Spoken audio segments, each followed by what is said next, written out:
Welcome to the Oscars Cheat Sheet Miniseries. Why bother having an opinion on this year's Best Picture nominees when you can just use ours?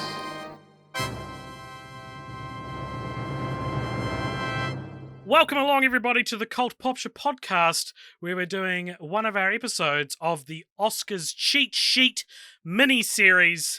This is what we're doing this year. If you look on our feed, you'll see a bunch of episodes about each of the Best Picture nominees for the Oscars this year in 2022. I am joined by Richard and Aaron, and my name is AJ. And we're discussing what's Aaron's all of qualifications? Oh, sorry, he's our friend/actor. Actor/friend. Actor/friend. And we're talking about all the Best Picture nominees. And for this episode, we're going to be talking about DUNE. Say it with me. DUNE. DUNE? It's not June and it's not Dune. It's somewhere in between. It's DUNE. And that's why I think it should win Best Picture. So DUNE is Thank you. it's one of the most nominated films with 10 nominations, and we'll get to what those are shortly. But yeah, interestingly for this year, it stars an ensemble cast with Timothée Chalamet leading it, Rebecca Ferguson, Oscar Isaac, Josh Brolin, Stellan Skarsgård, Dave Bautista, Zendaya, David Dastmalchian, Charlotte Rampling, Jason Momoa, Javier Bardem. And Directed by Denis Denis say Villeneuve.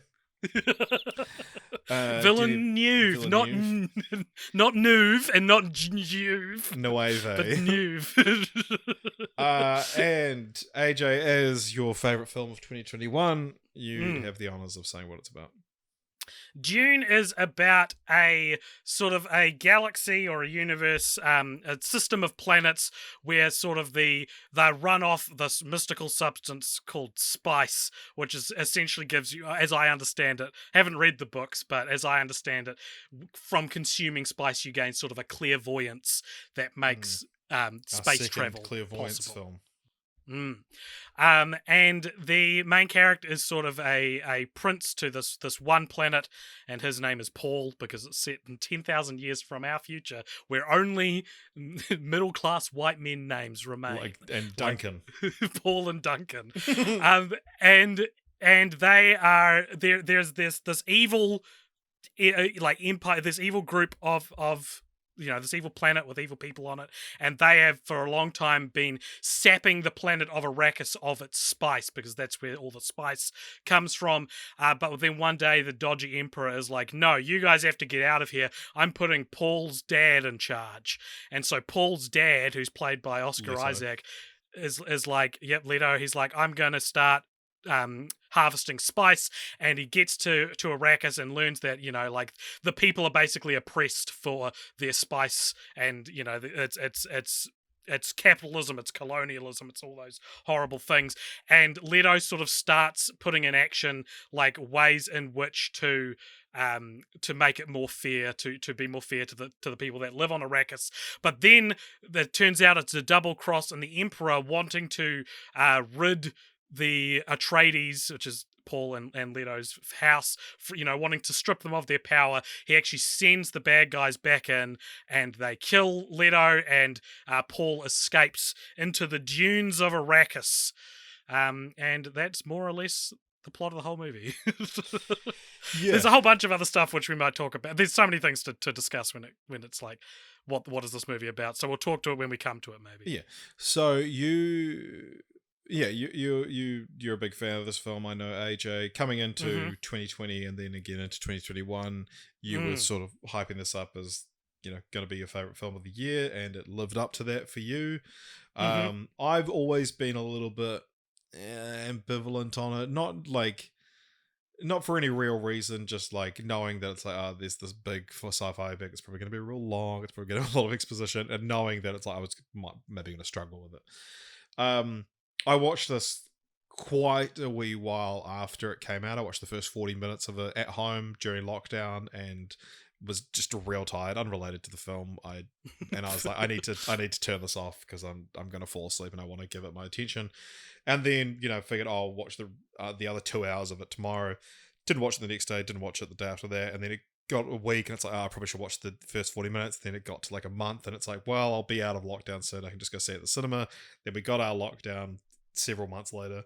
And then, like 2 or 3 months out of lockdown, I finally went to go see it in the cinema on one of its last screenings. And I was surprised that this is the film everyone's been going on about. I gotta say, didn't love it. No.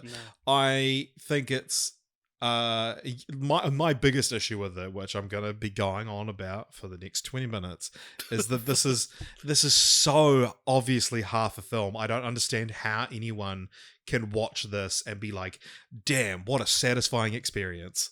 Because I came out of this like, you watch an episode of a TV show and you go, that was a satisfying 45 minutes with air breaks or whatever, and it had its own beginning, middle and end, but I also feel like I've seen part of the bigger story. This was like, I finally was like, all right, I'm on board with this movie, and then it was like, yeah, we'll come back in 2 years. So so it is adapting only half the first book because the book is very long, and previous attempts to adapt the novel into one movie were either critically panned or like very famously didn't get made, to the point where a documentary was made about the movie not getting made. And so I understand wanting to split it up. And when I first saw it, I did agree. I did feel like we were only watching half a story. And on subsequent rewatches, I've just fallen in love with the pacing and everything this movie does to allow it to be nothing else, just the pacing. I just really loved it each time I saw it. And it really, like, it is maybe something you need to see twice to know, because the first time I watched it, I was overcome with, where is it going? And then it ended. Whereas when I watched it the second time, it was more like, I know what happens, so now I'm just going to like enjoy tasting its morsels as I wander through it once more. And I do agree. I think the biggest criticism that I could level at the film, that isn't actually really at the film but at perhaps Warner Brothers, is that this is the type of series where you release one film every 9 months at like, that's how long it should be till the next one. It should be Dune Part 2 should be coming out 6 months from now. Like, it's too long to wait, I think. Yeah, it is. It's because you talk about you needing to watch it twice. One of my first thoughts after finishing the film was like, fuck, I'm gonna have to watch this again, aren't I? when the second one comes out. And like, I mean, I'm hoping I can get by on just like a everything you need to know about Dune Part 1 10-minute YouTube video. The chore of watching entertainment. You're one to talk. I agree. We've only just swapped in the last like year. I agree the way with we you. feel about watching things. But yeah, no, like I'm honestly, I'm not looking forward to seeing through this again. I'm sorry. Wow. But cards on the table, I think the duology of Dune and Dune Part 2 will be incredible. But the chore of watching Dune Part 1 again to prepare for Dune Part 2, which I'm sure I will love, and I'm sure I will enjoy Dune when I go to watch it again and next year when the new one comes out. But until then, Aaron, thoughts? Yes. I just want to ask a question first. Do you think you felt the same way about Endgame? Or because I guess I'm just trying to think of parallels in the. Well, no, this isn't like do you think it? You know, I guess I'm just interested to think like what is a parallel? More Infinity War, I guess you'd mean, right? Yeah. That's a very good question. I think because Infinity War smartly. And these are all points that have been talked to death, but because it is primarily Thanos' story, you do have a complete arc. Yeah. And so you leave the film thinking the character I've been following has achieved their goal, and that story's come to a close. And also, I think there's a difference between ending on a cliffhanger and ending part way through something. And that's by virtue of the adapting half the book rather than like something like Lord of the Rings, which adapts book one. And so it feels like an arbitrary place to end. Even if they'd ended June like 10 minutes earlier, it's like you haven't started the next thing, because I think the place where it ends feels like, okay, you've started the next thing, but I feel like I've almost just watched an extended trailer for the next film rather than like an actual tease for it. Like, I know it's hard to describe, but it was. I thought it was a weird place to end. No, I can see what you mean about that. I think I would say as well is that Infinity War is, while it's based on things, it is telling a story that they have created to end in this area, in this point, whereas Dune is like verbatim adapting half a book. Yeah, absolutely. So necessarily that's the difference in feeling. Yeah. It doesn't have the sort of structures in place that allow it to like, create a movie that we know this is going to be part one, but we also want to make it a single movie. Yeah. Yeah. But to answer your question, I love Dune. It was amazing. Yeah! So good, man. So good. I think part of that was potentially we just literally just come out of lockdown. It was like, you can now go out and watch movies again. And we were like, well, we're going to go and see Dune. Because they pretty much, for context, Auckland was in lockdown for like 4 months last year, and they delayed the release of Dune until we came out, pretty much. So AJ, you were able to watch it pirated but not see it in the cinema until we were out of lockdown, which was the only fucking film like that. All the other ones you got to see, which is why you still enjoy going to the movies. But yeah, so the experience of going to the movies in and of itself was like amazing. So I think we were pretty jacked to see. It's a very big screen movie. Yeah, absolutely. But I will say, Aaron, this happened to Richard with F9. This is you were describing how Richard felt about Fast and Furious 9. Yeah. which I will say I have since partially rewatched, and it's bad. Vindicated! So who knows what I'll think when I rewatch it in a year and a half time. I was so adamant that it was just a good film. It's a great movie. It's a great movie, guys. It's a great movie. One of the things I will say that because obviously it's like a sci-fi epic, sometimes I feel like, and maybe I didn't realize this till I watched Dune, was like they don't really capture the like vastness of space, which is like kind of a reoccurring problem in sci-fi, I find. Yeah, you don't really understand. It's like fucking massive. Yeah. And like planets are huge. And if you're going to tell a story about multiple ones of those. Imagine that, but with like space in between it. Yeah. Space as wide as my hands currently. Which are very far apart, which is a new joke just for this podcast. Yeah, just for this podcast. There are no callbacks. Yeah. To other podcasts in this series. They're referencing the fact that before we recorded, so it's not even canon in the other podcast, I said, let's try make all these self-contained and not reference things from other episodes. Which I feel like What's the third time you've made a joke about that, despite that not being set up in the podcast? Don't put it in our head. Don't put it in our head, man. I feel like you knew you were loading a Chekhov's gun when you said that, though. If you're not recording, it's not a Chekhov's gun. When have you ever told me not to do something on the podcast that I haven't immediately... Well, not immediately. It took me 4 episodes to get the false sense of security before I reveal to the world that AJ tried to control us. He tried to censor us. It's all in the name of content. Yeah, of course. But yes, to finish my point, I feel like it really captured the vastness and epicness, which if you're going to do a large blockbuster is kind of an amazing... It's the right medium for it's the right medium for that story. Which is, and also it's a famously like untranslatable story, but somehow the medium makes sense of it. It is funny, like, because none of us have read the book, is that right? I've read it. Yeah. Oh, you've read it. That not knowing why the book is unadaptable, but people just being like, no, you could never make a Dune movie. That like watching the movie and being like, this works as Yeah. it's only half of one, but it works perfectly fine as half a movie. Well, maybe that's what it is. Maybe it's unadaptable because it's too bloody long to fit into a Yeah. regular runtime. Interesting though, this year with the Best Picture nominees, with Dune, Nightmare Alley, and West Side Story, we have 3 movies that are the second time they're adapted on film. Interesting. That is cool. West Side Story obviously winning Best Picture in 1961, but we'll come back to that. So, last year when we did our Oscars episodes, I valiantly and I would say bravely. I think it was admirable that I did this. I quickly said Dune will win Best Picture. Richard, what are my odds at being that truly clairvoyant? 50-1, I believe, which is are the those same good odds? I don't know how odds Licorice work. Pizza. So this is of the bottom 5, it's the tied for the top spot. Okay, so it's probably not going to win Best Picture then. No, it does have 10 nominations. That's the second most nominated film, which you kind of always get a film like this that's like has every technical nomination.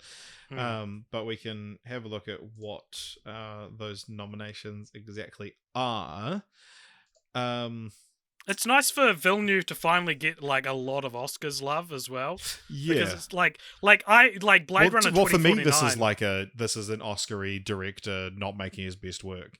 I think. No, I actually agree. Dune, the whole will probably be his magnum opus. But I prefer Blade Runner 2049 to Dune. Actually, it's interesting. Just following on for Aaron's point about that, like Villeneuve. It does this really interesting thing, like talking about capturing the scale. That it's like his bread and butter is like movies that if you watch them with the sound off, you would think these are just big dumb blockbusters, but they're like art house movies. And so someone that's able to nail the scale, and also scale nailer. Yeah, it's absolute scale nailer, and also like really deliver on half a story. And I is. I like 2049 more as a Villeneuve film, but I do wonder if all that comes down to is I prefer pink and blue aesthetic, neon aesthetic to grey and brown, grey desert. Yeah. So this is nominated for Best Picture, obviously, Best Adapted Screenplay, Best Original Score, Best Costume Design, Best Sound, Best Film Editing, Makeup and Hairstyling, Cinematography, Production Design, and Visual Effects. Honestly, it could easily win any of those, except I would probably say picture and screenplay. I think it probably will as well. I think those are.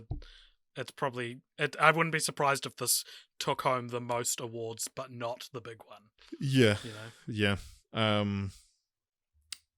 Yeah. I think. It's definitely that kind of movie, but this could also be one where. I'm interested to see. It'll be really. I'm really interested to see if Part 2 gets nominated for Best Picture, because. Sequels usually don't do super well, kind of thing. He wants to do Part 3 as well. We might get a Lord of the Rings repeat of Parts 1 and 2 not winning Best Picture and then Part 3 winning all of them. Yeah. Presumably Part 3 would be the second book, though, right? Dune Messiah the second book? Yes. That's the one.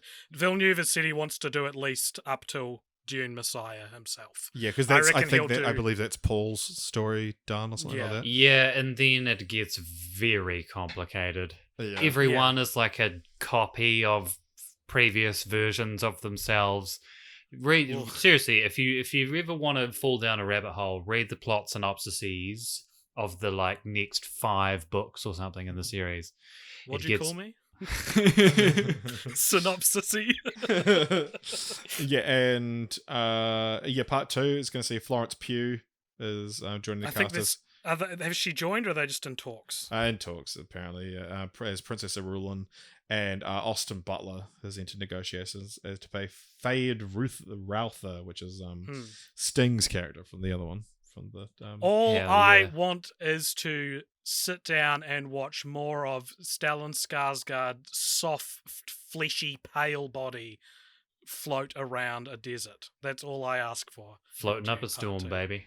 I just want to have seen both parts, but I don't want to have to actually go through the effort of watching them. I sincerely hope I come around to Dune by the time. Well, look, you came around to F9 being a dog shit movie, so maybe you'll come around to Dune being better. Well, I wouldn't say it's dog shit. But I have my problems. Hey, one thing I would say, and it might be worth bringing up, is that there seems to be a sort of vague trend of a lot of these movies are kind of about. I mean, it's probably the same with every movie ever, but it's like they seem to be quite zeitgeisty movies. Like, obviously, Dune is about like imperialism, colonialism, The and big also fat lumpy dictator. yeah, and also the kind of like and tapping environmental- a native people for their resource, you know, like, yeah, that's capitalism. That is what it is, you know. yeah, and I think I can't. I mean, I was 12 when I read the book, so I don't know whether they've like amped up advanced. those themes or like Very sort handsome of. you. That's a Thank callback. You Sorry. bastard. Yeah, I don't know whether they've like amped up those themes, but it sort of got the feeling that they'd sort of shifted the focus of the movie to be slightly more about those things specifically rather Right, yeah. than like the novel that was maybe more kind of about ecological things. Do you think that was a conscious Potentially. decision, or that's just when you're making a film, like what he was probably thinking about when he was making it? I think it's Yeah, probably when you're conscious making a thing. film at the end of the modern world, this Yeah. is just Yeah. It just happens to be about this. Yeah, every day you're thinking about the apocalypse. Oh, yeah. Yeah, no, I think it did feel like a conscious choice. You know, even you look at the casting of the people who live on Dune. You know, like it could have just been white The guys Dunetics. wearing whatever, but they made a very conscious choice to cast who they cast. So that says something, right? Yeah. Other than, hopefully we're making strides in the fact that we don't just cast entirely white people in roles. Yeah. it is a pretty diverse cast, which is cool. You've still got your pale white heroes and villains. The Yeah. palest of white It's heroes. definitely a sort of white savior thing that's sort of unavoidable. Okay, but it's not. Is it a savior thing though? Because the movie starts with Zendaya narrating, who's one of the what are they called? The Kremen? Is that what they're called? The Fremen. The Fremen, Like free man. I was confusing it with Kremlin. Yeah. Zendaya's narrating, and as the bad guys are forced to leave Arrakis, she says, "I wonder who our next oppressor will be." Smash cut to Paul Atreides waking up.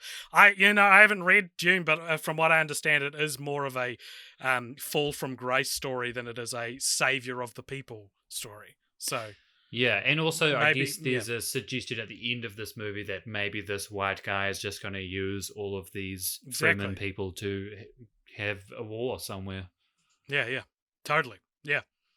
I think this stuff all feels like it was probably what Frank Herbert was already thinking about. And again, I haven't read the book and you have, so I don't know why I'm disagreeing. Yeah, well, no, you could be right. I mean, I was 12 when I was reading it, but I seem to remember it being more kind of less about the like kind of taking of resources from these people and more kind of about the like ecological. The giving of resources. Like I think he did like a whole lot of research into something about like sand dune. It was something to do with like before he wrote the novel, he was actually just like researching sand dunes or something as a like kind of scientific thing. So it was sort of that was the seed of it rather than like I'm gonna do a science fiction. But you're being novel so about- creative, you can look at a sand dune and fucking come up with this. Come up with half a story. Yeah. Cool. Okay, well, I'm excited. Well, that's half of Dune. So if you guys liked this, then please let us know what you think is going to happen with Dune. Will it shock the world and win Best Picture? And you can let us know your thoughts Will it over on the shock Discord. By Wins getting half into an Oscar. it. Like when Walt Disney won 7 little Seven Oscars little for the Oscars, Seven Dwarfs. So you can let us know your thoughts on Dune and the Oscars in general over on the Discord. There's a link to the Discord in the show notes. You can also follow us on Instagram and Twitter. You can email us at cultpopturemedia@gmail.com. And you can also throw us some money if you like over at patreon.com/cultpopture. And join us next time on the Cult Popture what's it called? The Oscars Cheat Sheet miniseries. What are we going to talk about next, Richard? Yep, that's right. We're going to talk about King Richard. Very cool.